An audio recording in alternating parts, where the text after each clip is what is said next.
저를 따라하겠습니다. 대답하여 이르되, 박수 내보내요. 대답하여 이르되 내 마음을 다하며 목숨을 다하며 힘을 다하며 뜻을 다하여 주 너의 하나님을 사랑하고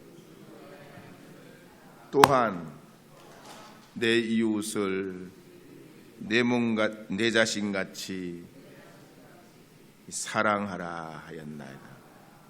사랑하라 하였나이다. 다시 한번 하겠습니다. 대답하여 이르시되 내 마음을 다하며 목숨을 다하며 힘을 다하여 뜻을 다하며 주 너의 하나님을 사랑하라. 주 너의 하나님을 사랑하고 또한 내 이웃을 내 자신같이 사랑하라 하였나이다. 아멘. 2024년도 신년 특별 새벽 기도에 나오신 여러분을 다시 한번 환영합니다. 2024년이 시작된 것도 2주가 벌써 지났지만 올해도 그냥 지나갈 수 없고 하나님의 은혜와 성령의 은혜가 여러분의 심령과 가정과 또 일터와 직장과 사업 위에 충만하기를 이 특세를 통해서 더욱 하나님의 그 은혜의 문이 활짝 열리고 여러분의 심령과 삶 위에도 임하기를 바랍니다. 슬픈 마음 있는 사람 함께 불러보겠습니다. 슬픈 마음 있는 사람.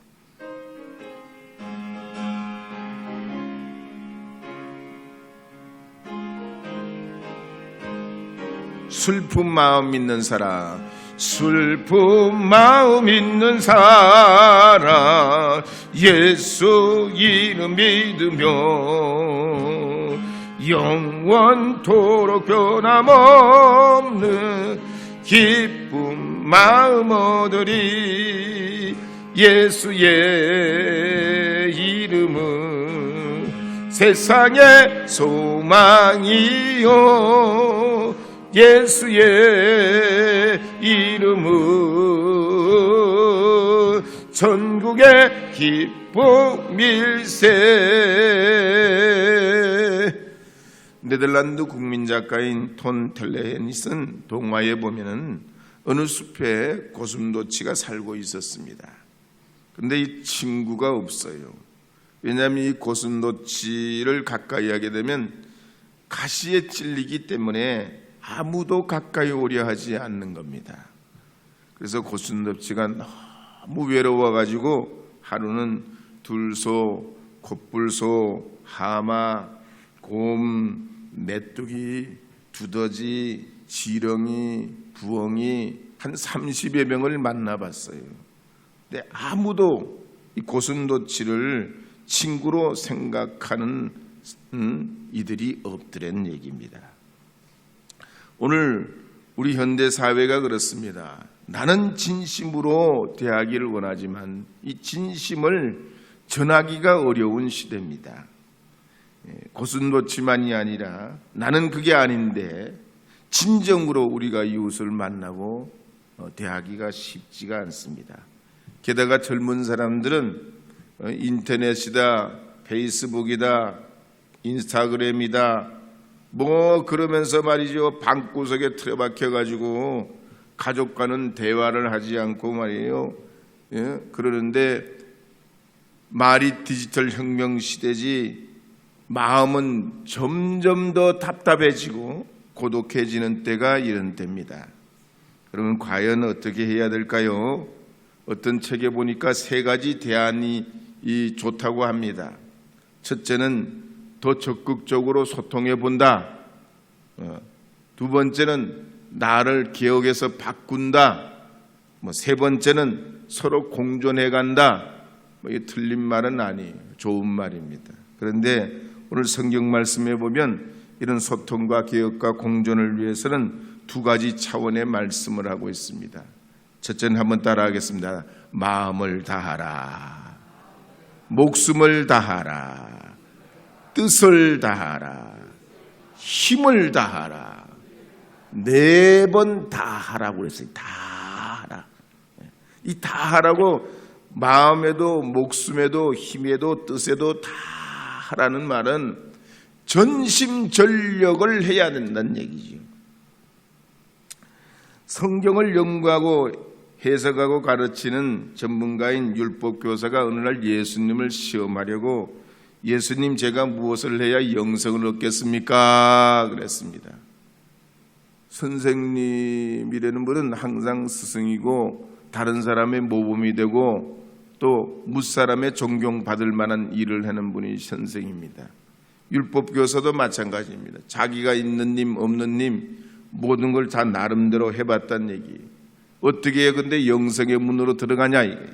그때 예수님이 뭐라고 했습니까? 물과 성령으로 거듭나지 아니하면 들어갈 수 없느니라 그랬습니다. 물과 성령으로 거듭나야 된다고 그랬습니다.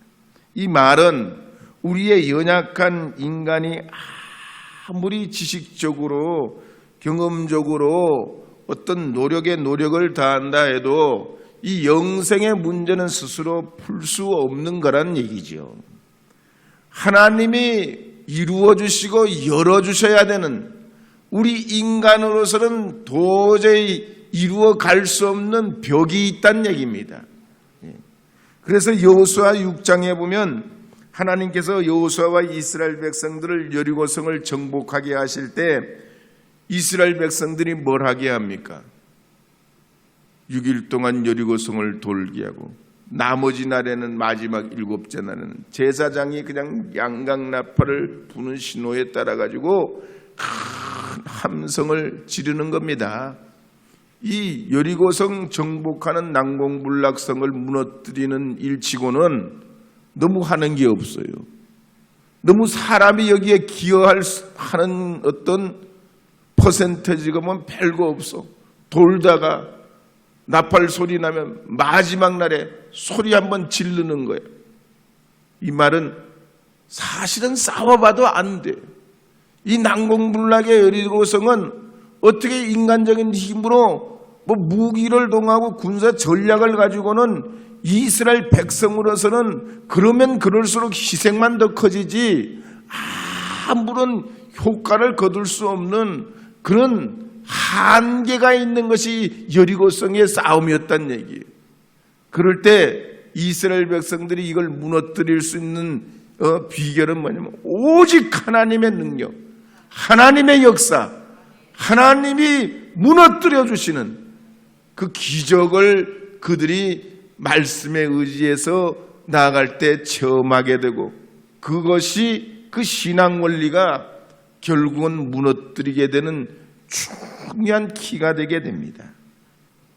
사사기 7장에도 보면 하나님께서는 이런 전법을 기도원 300명 용사들에게 사용하게 하시죠. 세 떼를 나누라고 그래요. 나팔과 항아리와 횃불을 준비하라고 항아리 속에 횃불을 감추고 이제 적진 한가운데로 들어가는 겁니다. 그리고는 때가 됐을 때 항아리를 깨트리고 나팔을 불고 횃불을 높이 쳐드는 겁니다. 그럴 때 이 적들이 서로 말이죠 잠을 자다가 놀라가지고 적이 말이 한가운데 쳐들어와서 자기들이 다 죽게 된 줄 알고 이게 누가 적인지 누가 아군인지 구분 못해서 서로 찌르고 찔러서 결국 승리를 하게 됩니다. 여기에도 똑같이 여리고성하고 똑같은 전법이에요. 사람이 별로 하는 일이 없어요. 마지막에는 그냥 소리를 크게 외치는 거, 항아리를 깨트리는 거, 그거밖에 없어요. 뿐만 아니죠. 엘리사의 그 기적을 나타내는 나병 들린 나만의 이야기도 보면 이 나만이 하는 일이 없습니다. 나만이 뭐래요? 요단강에 가서 7번 몸을 담그는 일밖에 없어. 이 나만이 얼마나 열을 받습니까? 그것 때문에. 아니 뭔가 내가 해야지 뭐 이 일을 위해서 뭔가를 해야 되는데 하는 게 없어요. 근데 나병이라는 병 자체가 그렇습니다. 사람이 뭘 어떻게 한다고 되는 게 아니. 하나님의 능력이라야지. 주님의 말씀에 순종하는 그 믿음의 결단만이 자신의 문제를 풀 수 있는 결정적인 키가 된다는 사실을 나만이 배우고 깨닫게 되는 이야기를 통해서 우리에게 영적 교훈을 끼쳐줍니다. 그러므로 올 이 한 해에 여러분이 이루어 가시는 시간과 생활 속에서 우리 사람이 모든가 무엇이 100% 완벽하게 이루어갈 수 있다고 하는 사람은 아무도 없습니다. 우리의 순간순간 살아가는 시간 때와 상황 속에서 하나님의 능력이라야만이 되는 줄 여러분 믿으시는 이 특별 새벽기도의 영적 기회가 되고 원리를 깨닫는 시간이 되기를 바랍니다. 기계라는 것은 제일 힘이 많이 필요한 데가 언제입니까? 섰다가 출발할 때예요. 전기도 제일 많이 먹는 때가 언제입니까? 켜져 있을 때보다가 꺼져 있다가 킬 때 그 순간 전기가 가장 많이 필요해요. 우리의 인생의 동력도 언제가 필요하냐? 내가 영적으로 새로운 결단하고 출발하려고 할 때 그 출발할 때 가장 영적 결단력이 필요합니다. 오늘 이 3일 동안 오늘 내일 모레 3일 동안 이 특세를 통해서 하나님 앞에 여러분 나오실 때도 아마 그랬을 거예요. 늘 우리가 기도는 하지만 이 특세에 참여하려면 아마 여러분 진짜 결단이 필요하셨을 거예요. 오늘 여러분 나오신 여러분들은 성공하신 분들입니다. 성공하신 분들인 줄 믿으시기 바랍니다. 이 영적 성공, 이 3일 동안의 믿음의 결단이 이 한 해를 이루어가는 영적 큰 힘이 돼서 순간순간 때마다 만나게 되는 일마다 이스라엘 백성들이 여리고성을 정복했듯이 엘리사의 나아만이 남을 얻었듯이 하나님이 여러분에게도 이 주님 의지하고 믿는 그 믿음의 능력을 통해서 주께서 써 주실 줄로 믿습니다. 그렇게 하여 주실 줄로 믿습니다.